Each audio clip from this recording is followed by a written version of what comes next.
Hello everyone, Daniel Kerr here.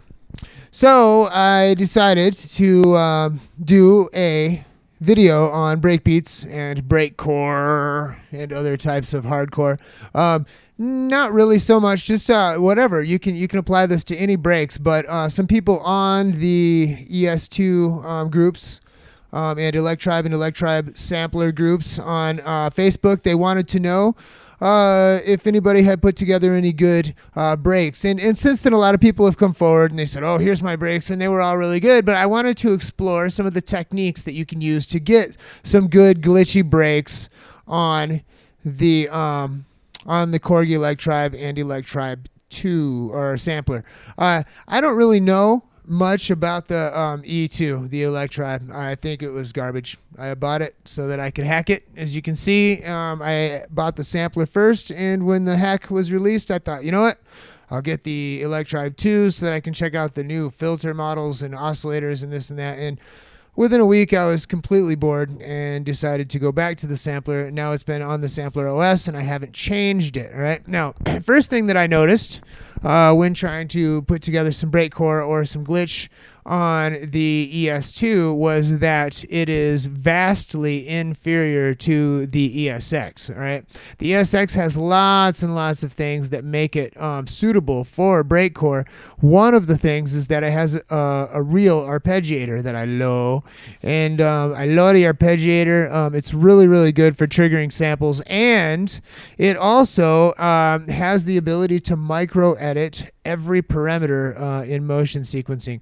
Not only that, but the motion sequencing, while I did find a workaround for editing motion sequencing on the ES2, I also got to the point where I'm kind of stressing out the system. The motion sequences don't always engage, and then I have to wait till the sequence comes back around to the point where I put the motion sequence edits in, and then it's just kind of floppy. It's not super precise. But anyway, I came up with 3 good working solutions for putting together really serious breaks. Okay, the first one I'm going to demonstrate is the what I showed before about putting together legato clips. You basically, what you do is you take a 2-bar sample. You take a whole bunch of them. All right, they have to be 2 bars or whatever, but you want to slice them, and you want to put them onto each pad, and that way like all 16 pads are on a few pads, and basically you want to mute and unmute them, all right, while the sample is playing.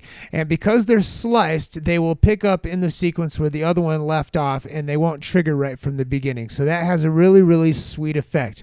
All right, so check that out first.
Okay, so as you can see, that was a sweet way of working.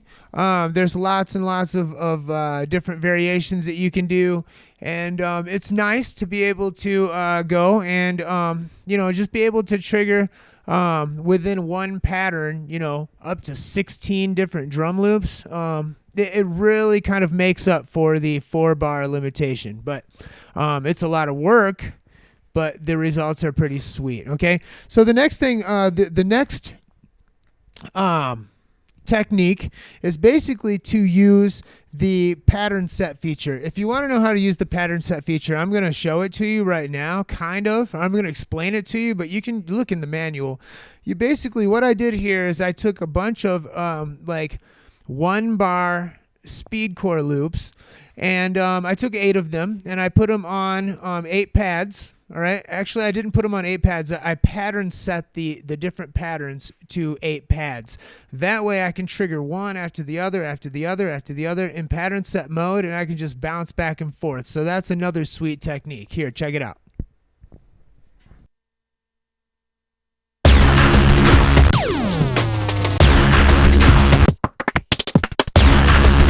Dark side.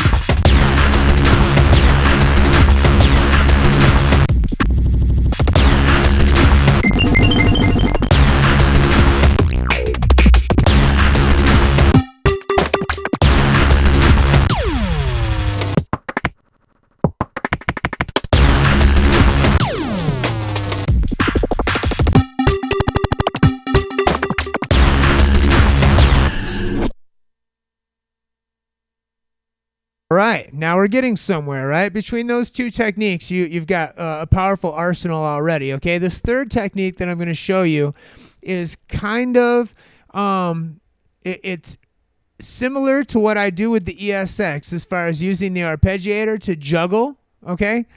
The thing about the ES2 is that it's hard to find a precise value that works with some of these knobs. Anyway, I'm just going to explain how I do it. So what you do is you want to use the step jump feature, okay? And this dude Steinberger on the Korg forums is the one who actually turned me on to this technique, and then I just kind of perfected it, okay?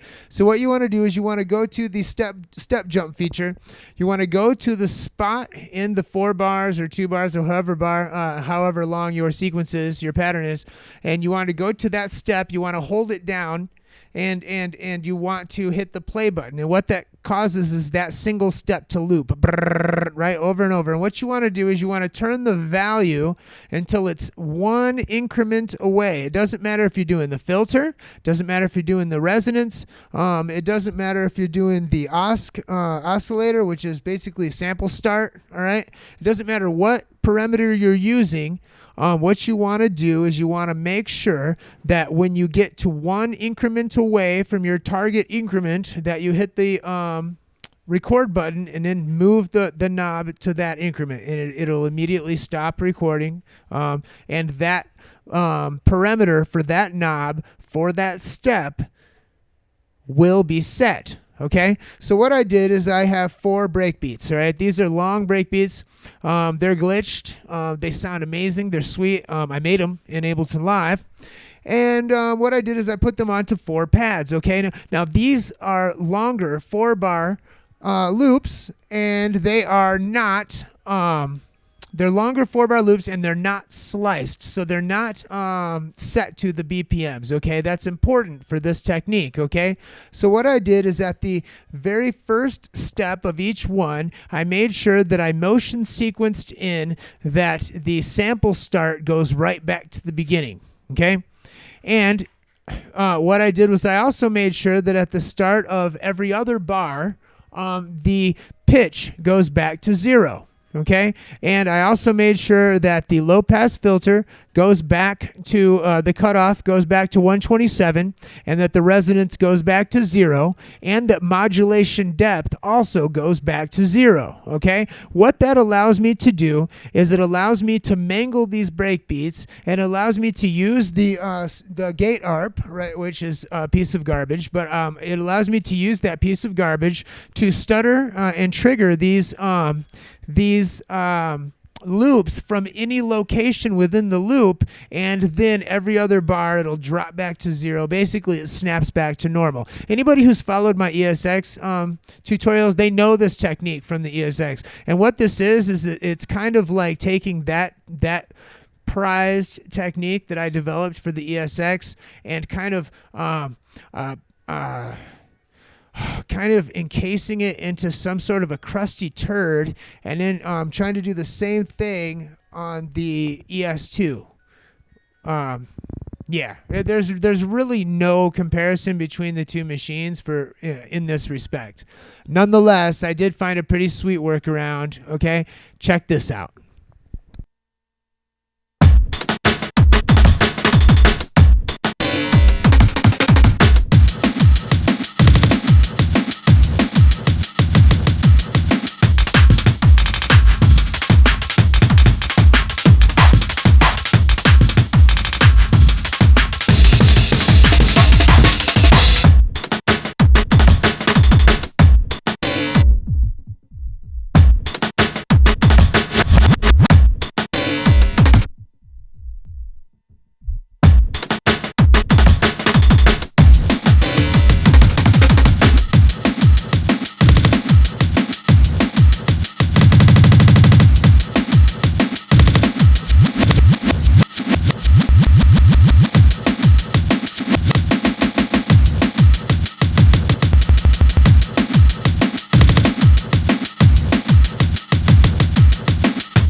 Okay, so now you have three pretty amazing different techniques that you can use in the ES2 to get some pretty good stutters, pretty good breaks, pretty good variation within your tiny little short patterns.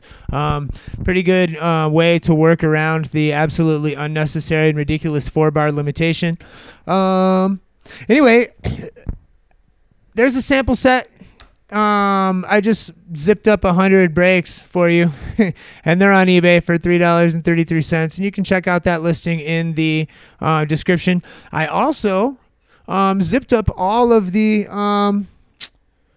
loops that are in here for a free set so that you can have those too, because if I'm going to use these and you guys want to try these techniques, then you might as well be able to have them. So yeah, the download link is also in the description.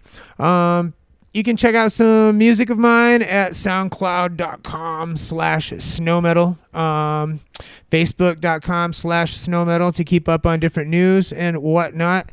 Lastly, I think what I'm going to do next time is I'm going to do a part 2 of this, and I'm going to show you, since everybody who got a Korg Electribe got a copy of Ableton Live Lite, I'm not really sure what the capabilities of Live Lite 9 are compared to my Live 9 suite. So what I'm going to do is I'm going to probably download that Live Lite that came with the machine, and I'll probably put it on one of my different computers or something and see what the capabilities are. But I will go a little further with this and show you how to make good disgusting glitched out breakcore loops with Ableton Live and transfer them to your ES2.